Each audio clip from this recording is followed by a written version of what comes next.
stuff that he did? I thought he looked okay. You know, he moved around. He had a good day yesterday, and we hope to see him play tonight, obviously. Get a sense of Rob? No, I think I'm more worried about Rob and TJ than I am with Joel. And we'll find out more, I guess, after they warm up tonight. Okay. So TJ, because at one point you guys thought that TJ was definitely going to play. Yeah, I don't know. Like I'm just saying, with what I saw today, I don't know. I feel more confident with Joel than I do with Robert and TJ. Some numbers would say that Minnesota's defense might not be amongst the top in the league, but given what Thibodeau's done, like, what do you respect out of their defense, and what are you trying to prepare for? I think it'll go up several notches. They've been here at home. You know, it's a live TV game. You look at the personnel that they have. You know, I've known Tom forever, and that's not who they are. You know, they will come and they will play tonight, and they're a big physical team, and we're expecting all of that.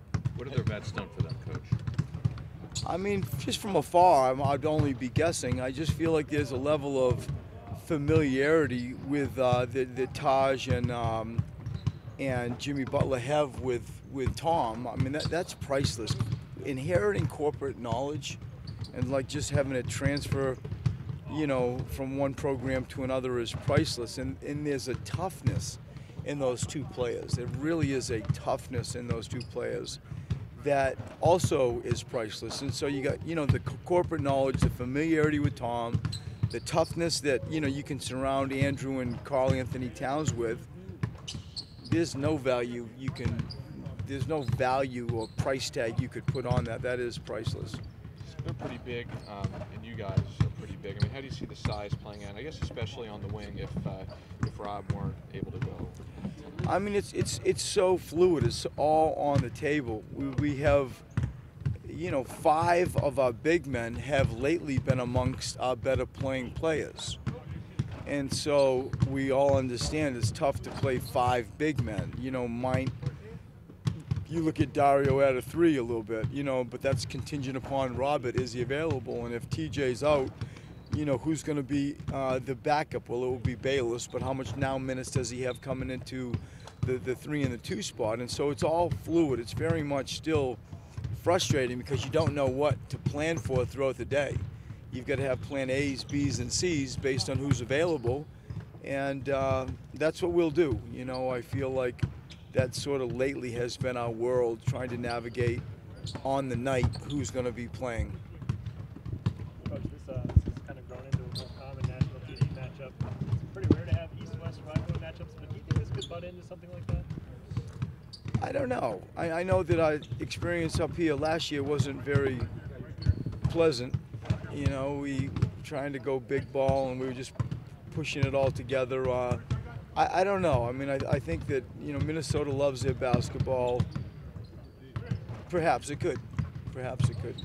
When you look at, I know there's a lot of teams that people always say you guys remind them of, or you guys are similar to. But when you look at Minnesota, do you see similarities? Like, you know, you have a team with 2 young stars, budding stars, and they have veterans around them.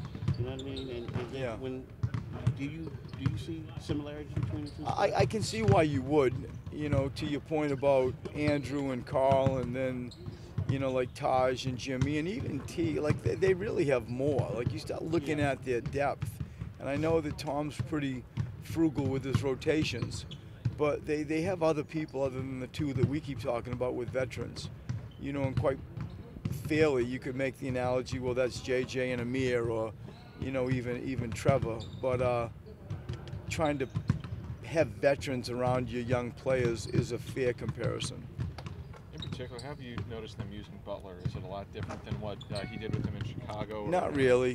You know, like you're going to see him post a lot. You're going to see him, you know, play at some elbow wing areas a lot. He's a load. Gosh, he is a good player. And, you know, again, to the point we were all talking about earlier, there's a familiarity that Tom would have on where he can best succeed. You know, and place him in that floor spot perfectly, really. The experience that Tom has had with Jimmy, you would think, and you can see it when you scout him, that that is the case. Coach, you mentioned the frugal rotations in Minnesota. you think that that's kind of been blown out of proportion, the minutes that the players have been having, and how that's been portrayed on Tibbs? I know a little bit about what you're saying. I'm a chosen social hermit. And so I know a little bit about what you're saying. I don't know how much exposure it's truly got. The way you just said it seemed to have got quite a bit. But that's everybody coaches and teaches differently. In my old life in San Antonio, it was about how do you deliver a team to May. Duncan was playing 32 minutes, come hella high water. And how do you deliver a team to May? You know, and then you go to a great coach like Mike D'Antoni that is kind of similar to what Tibbs is doing. And then you get into people that are just fighting for your lives to get in the playoffs, like us. And, you know, like we have a different approach lately too. And so how you rotate your teams, there's an interesting article in the New York Times this morning about that. And it's very thoughtful. Like I sit down with sports science people, I sit down with analytics people, and then I'm the coach and you have a gut feel. But it's not like you just arrive on the night and figure it out. It's a very thoughtful plan of what you anticipate the starting point to be on how you're going to sub it. And I'm sure Tom does the same thing. What role does youth have in that? That's Towns and Wiggins. Like when you're talking about when you're those sports science people, what is the role that youth of those players play rather than Butler, Gibson, or older? It definitely plays a role. You know, like the proverbial rookie wall is real. And I think that from afar last year when I was watching the volume of minutes that, you know, the group was playing here in Minnesota, I respected. I thought, like, they're really going to come out of it with a wealth of experience, you know, for the next year. They weren't, like, going to make the playoffs last year. And so the juggling act of preserving, you know, Jimmy or Taj versus gaining that experience with Carl Anthony or Andrew Wiggins, I live that with Ben now. You know, the last few games we haven't had TJ, and so like Ben has played 36 minutes, and I'm always aware of that. It's not like it's, you know, 44, but his numbers have spiked because we didn't have TJ. But by and large, like I'm very mindful of the minutes, and I think to your point, dealing with a veteran or dealing with youth is a different calculation when you judge how much do you want to play them. You're going to stop defining Minnesota as a young team because you look at the rotation out there. I do. It's a good point. Yeah, I mean, it gets to the point. They're still young, but not young like the way we used to talk about young. They're the new young, and it's. I hear you. I mean, it's getting on. How many years has Andrew been here?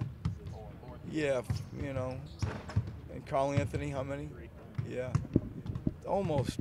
Still young. That's just 2 guys in the rotation, though. They have a lot of veterans. Yes, they do. Mostly veterans. I think when I say young, I keep thinking of those 2.